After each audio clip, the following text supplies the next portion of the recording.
Donc pour le chapitre 5, on va étudier le compte-rendu. Donc on finit par le compte-rendu. Le compte-rendu, c'est un document plus simple quand même que le rapport et la note de synthèse. Plus simple, ça dépend pour qui. Plus simple dans le sens où il n'y a pas d'analyse ou d'avis à donner sur un compte-rendu.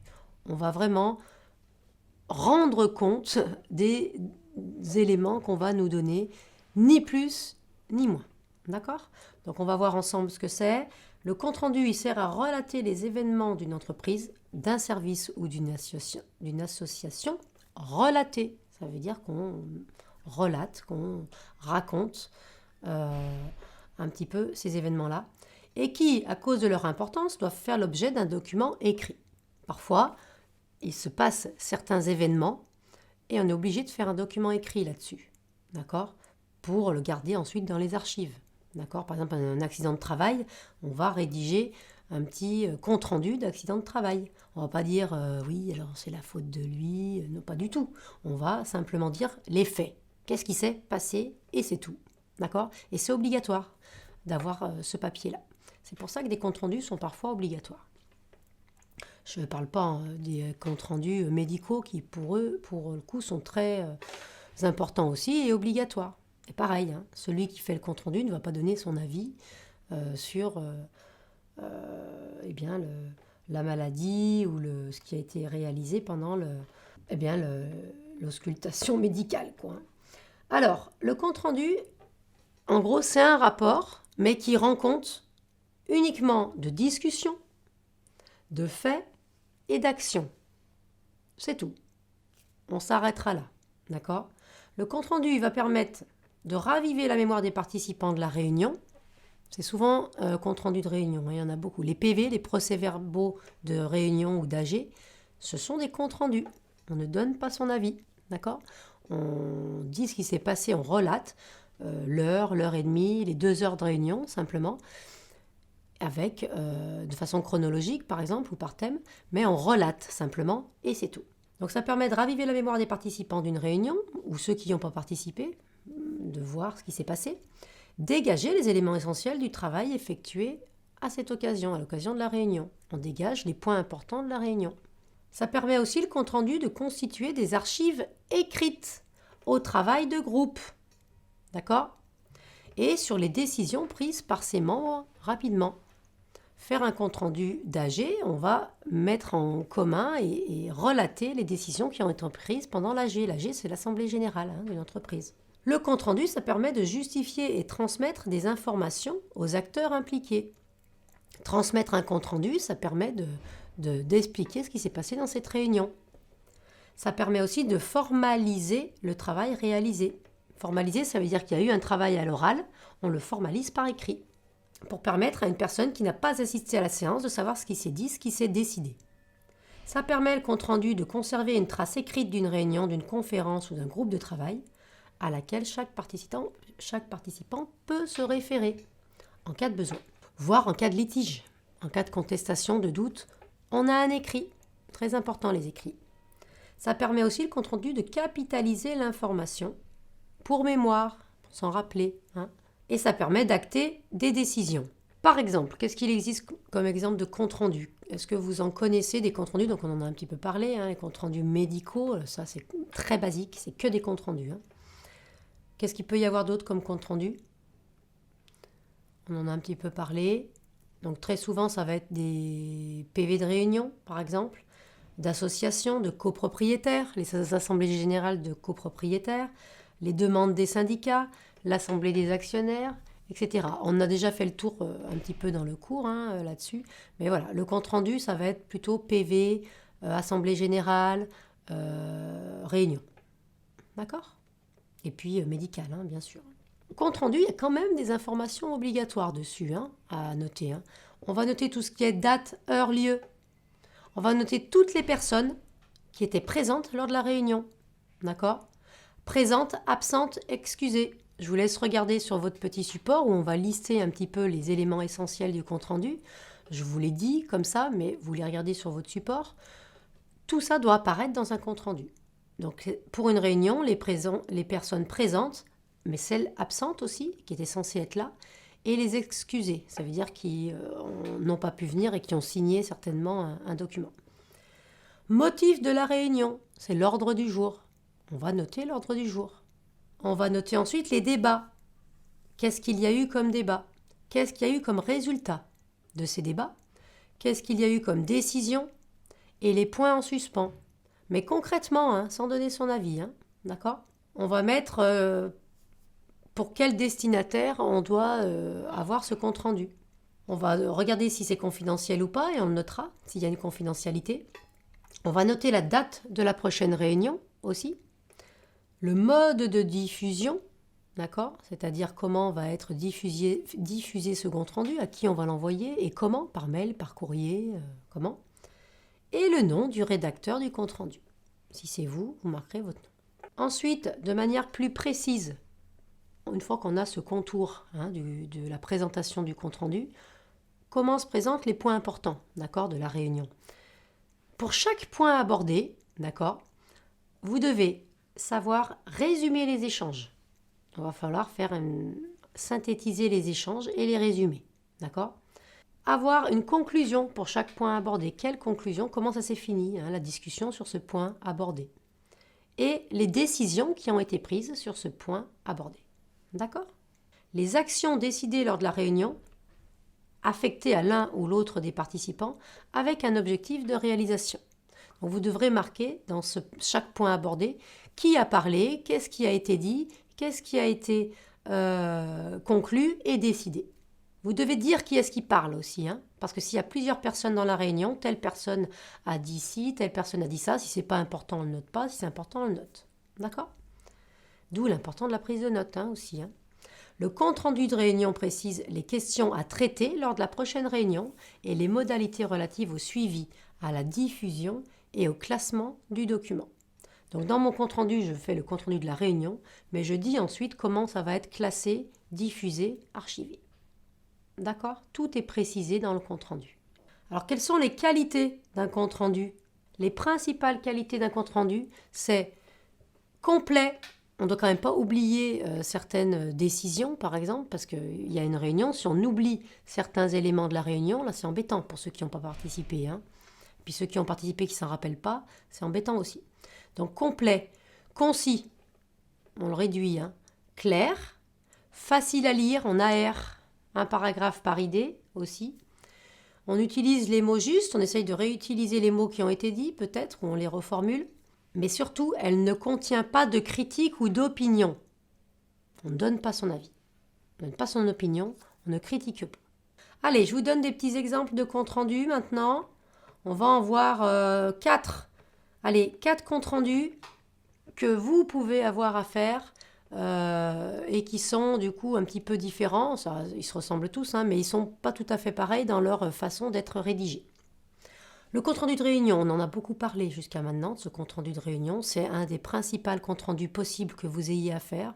Vous assisterez, vous secrétaire, à ce genre, à des réunions pour pouvoir faire des comptes-rendus aussi, et puis pour être au courant des informations aussi. Donc dans le compte-rendu de réunion, l'énonciation discursive « je » et « nous » convient parfaitement si vous avez personnellement participé à la réunion. Si vous avez participé à la réunion, vous pouvez dire « je » ou « nous ». Il n'y a pas de problème, si vous y étiez. Vous ne pouvez pas dire « je » ou « nous » si vous n'étiez pas à la réunion. Si vous faites un compte-rendu à partir des notes de quelqu'un d'autre, par exemple. D'accord? Vous ne pouvez pas dire « je », vous n'étiez pas là. L'énonciation historique, on appelle ça, c'est « il », « elle ». Donne une allure plus objective, plus distante.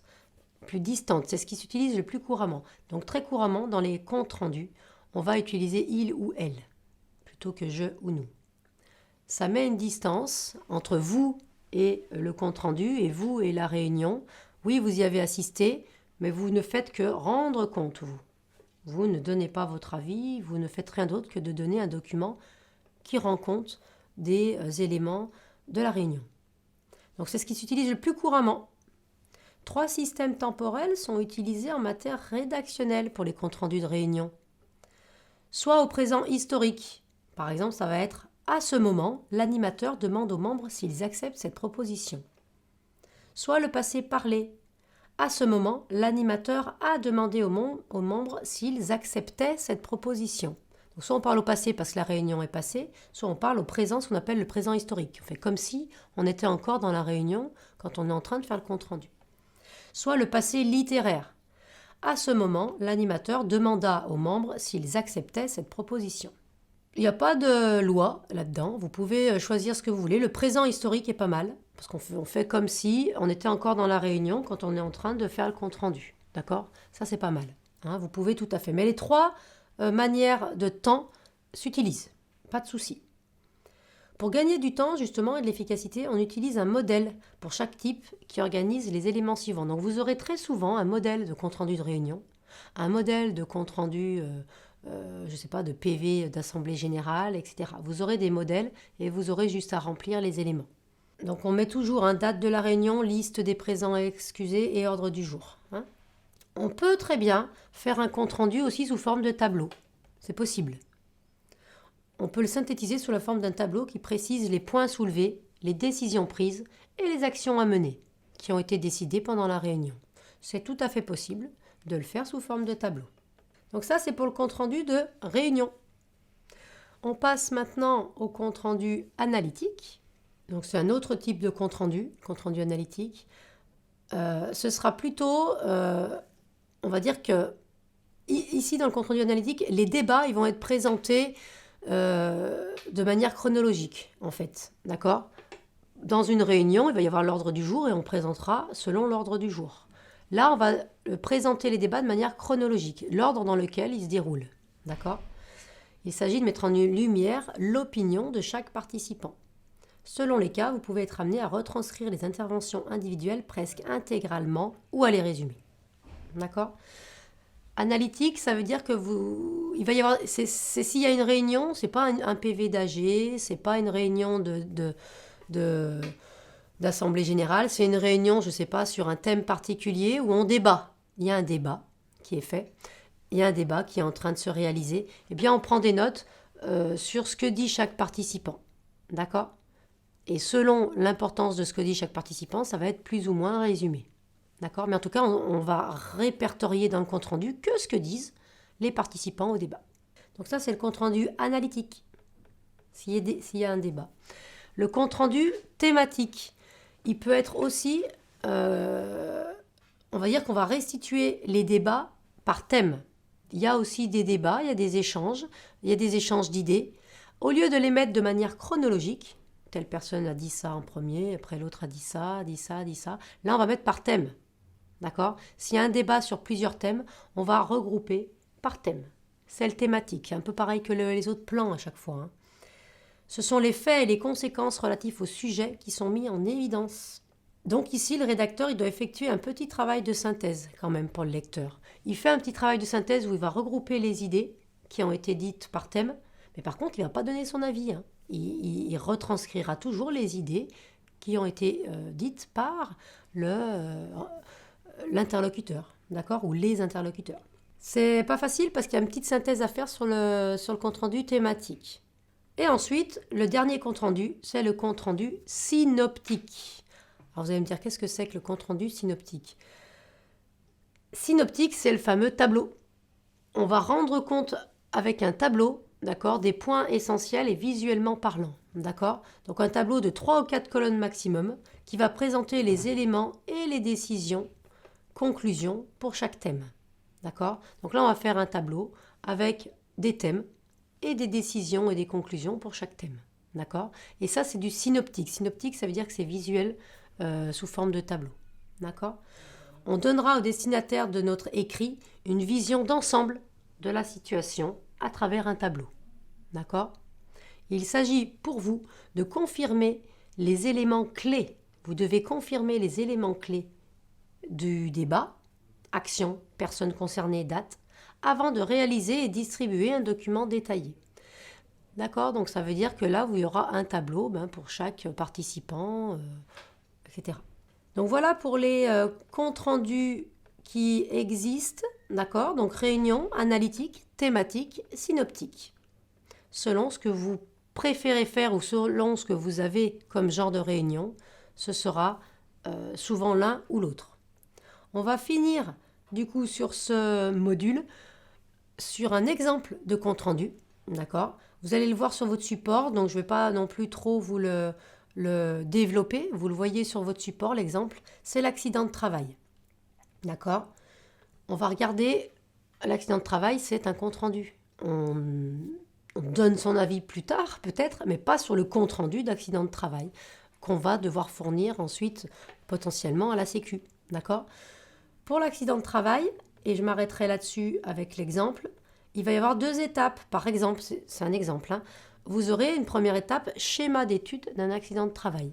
Et vous aurez une deuxième étape qui sera réflexion sur la non-répétition. Là, dans la deuxième étape, il y aura une réflexion. Dans la première étape, ce sera un compte-rendu pur et simple. Première étape, c'est le schéma d'étude d'un accident de travail. On recueille les faits. Qu'est-ce qui s'est passé? On essaye de savoir avec les uns les autres qui a vu quoi et on les recueille, c'est fait, donc c'est des faits. On fait ce qu'on appelle la recherche et l'enregistrement des faits sans interprétation, très important. Ceci conditionne la qualité de la deuxième étape de l'étude. Si j'interprète tout de suite, je vais être ce qu'on appelle subjective. Moi, je veux être objectif, d'accord? Donc quand je suis objectif, je ne donne pas mon avis. C'est pourquoi ils doivent être tous conduits de la même manière, ces recueils de faits, hein, dans les accidents de travail ou dans d'autres recueils de faits. Hein. Systématique, ça veut dire qu'on doit le faire à chaque fois, recueillir les faits, tout le temps. Immédiatement, si on n'attend pas 2 jours, parce que tout le monde aura tout oublié, puis ça va partir, personne ne se rappellera de rien. On le fait immédiatement, ce recueil des faits. Objectivement, c'est ce que je viens de dire, on ne donne pas son avis, d'accord ? Et sur les lieux de l'accident du travail.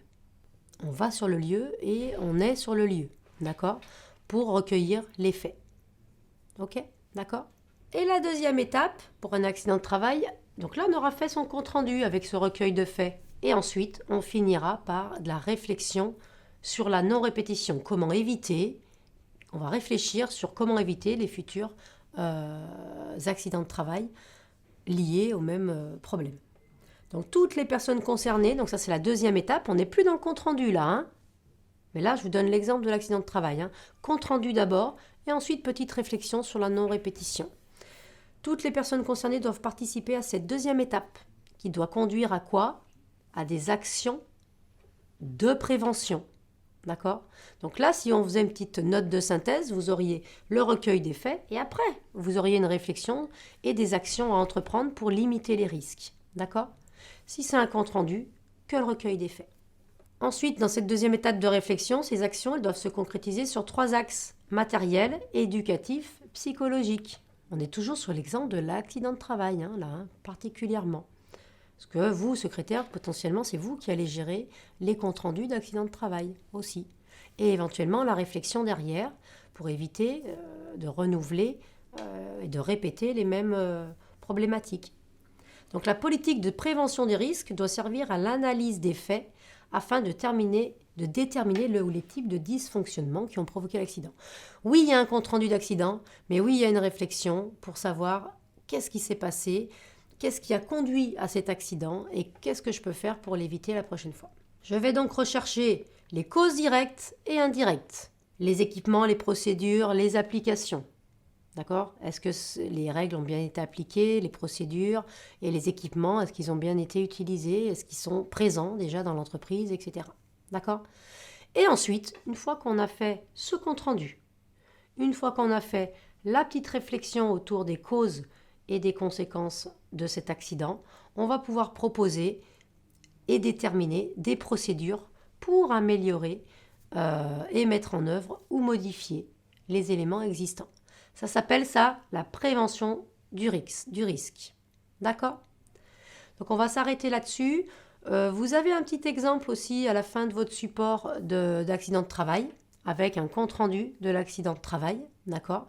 Et une petite piste de réflexion à la fin. Donc vous pouvez regarder un petit peu ces exemples, ces différents supports et je vous conseille de faire les exercices du coup liés à ces rapports, notes de synthèse et compte-rendu, au moins un exercice de rapport, un exercice de synthèse et un exercice de compte-rendu.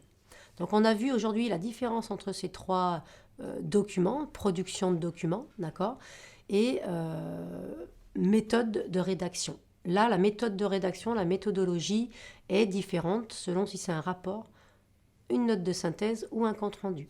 On mettra donc rapport et note de synthèse d'un côté, compte-rendu un petit peu de l'autre, puisque le compte-rendu, c'est vraiment sans interprétation. Rapport et note de synthèse, il y a de l'interprétation à faire à votre niveau. Voilà, merci beaucoup et à bientôt. Au revoir.